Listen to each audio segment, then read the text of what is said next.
Brainy Dose brings you 11 fascinating psychological insights about human behavior. Have you ever caught yourself wondering why you think the way you do? Why certain emotions show up so strongly? Or why you react in ways you don't always expect? It's something most of us are curious about at some point. Because in the end, how our mind works shapes everything: our choices, our habits, even the way we see ourselves. Psychology has spent decades trying to understand human behavior, brain function, and the patterns behind our thoughts. And while there's still a lot we don't fully understand, we've learned enough to start connecting the dots. The more you explore these patterns, the clearer it becomes why you and the people around you act the way you do. In this video, we've put together a series of intriguing psychological facts that can give you a fresh perspective on your own behavior. Some of them might feel surprisingly relatable. Let's get into it. Get number one: experiences from early adulthood tend to stay with us the longest. Have you ever noticed how people often look back on their early 20s as one of the most defining times of their life? Or why coming of age stories feel so powerful and relatable? There's actually a psychological explanation for that. It's called the reminiscence bump. Our brains tend to hold onto memories from late adolescence and early adulthood more vividly than from other periods of life. One reason is emotional intensity. During those years, everything feels bigger, more important, more real. But there's also something else happening. That phase of life is filled with firsts and major turning points. Graduating, starting a career, falling in love, getting married, becoming a parent. These moments aren't just events, they shape how we see ourselves. Because of that, these memories become tightly connected to our identity. They don't just sit in the past, they quietly influence our beliefs, decisions, and goals for years to come. Number two, seeing your problems from the outside makes you think more clearly. Have you ever noticed that it's often easier to give advice to someone else than to solve your own problems? Most people experience this, and it's known as Solomon's paradox. When we think about someone else's situation, we tend to be more logical, balanced, and objective. But when it comes to our own problems, emotions get involved, and suddenly things feel more complicated than they actually are. The good news is there's a simple way around this. Psychologists call it self distancing. Instead of thinking, "What should I do?"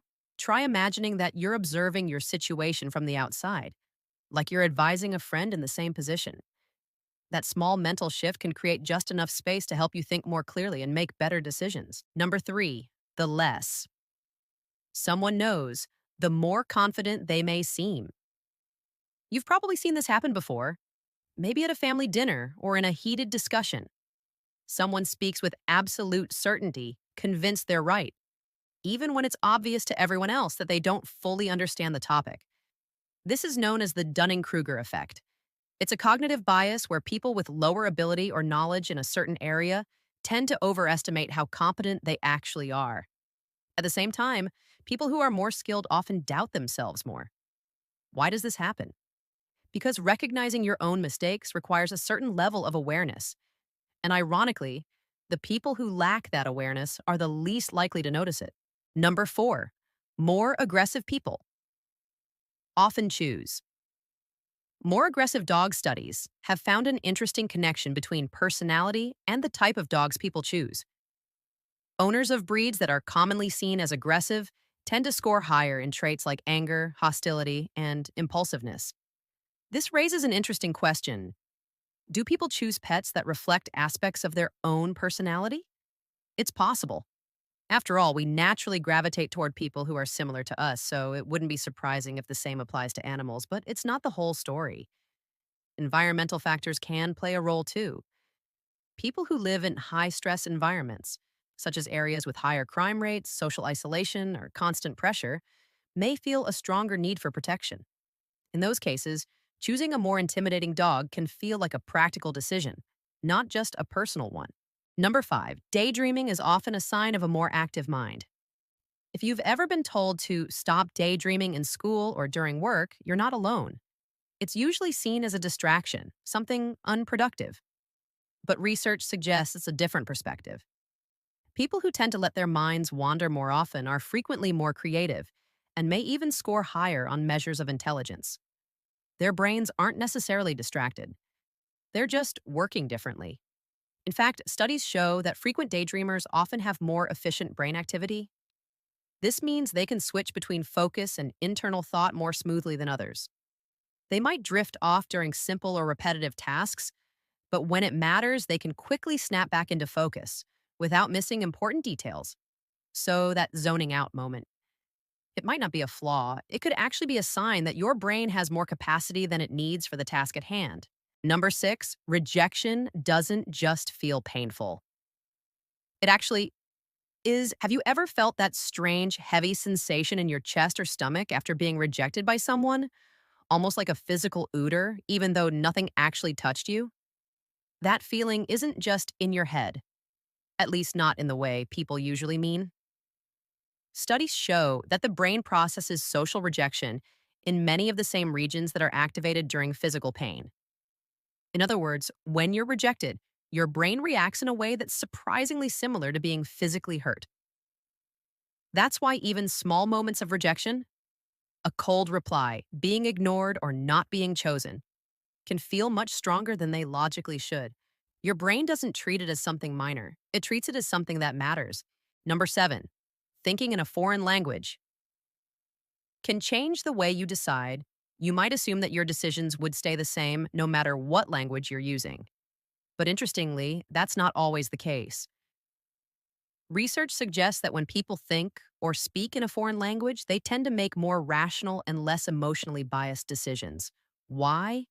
Because using a second language requires more mental effort.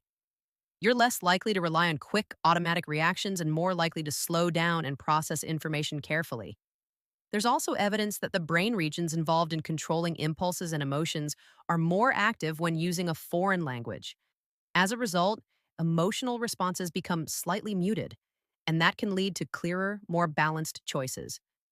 In a way, switching languages can create just enough distance from your emotions to help you think more logically.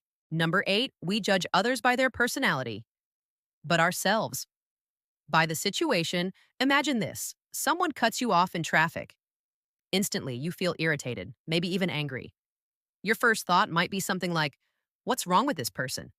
But then later that same day, you do something similar, and suddenly the explanation changes. You were in a rush. You didn't mean to. It was just a one time thing. This difference in thinking is known as the fundamental attribution error. We tend to explain other people's behavior by their character, assuming it reflects who they are. But when it comes to our own actions, we focus on the situation instead. It's a subtle bias, but it shapes the way we judge people every day, often without even noticing it. Number nine, we think others are easier to influence than we are.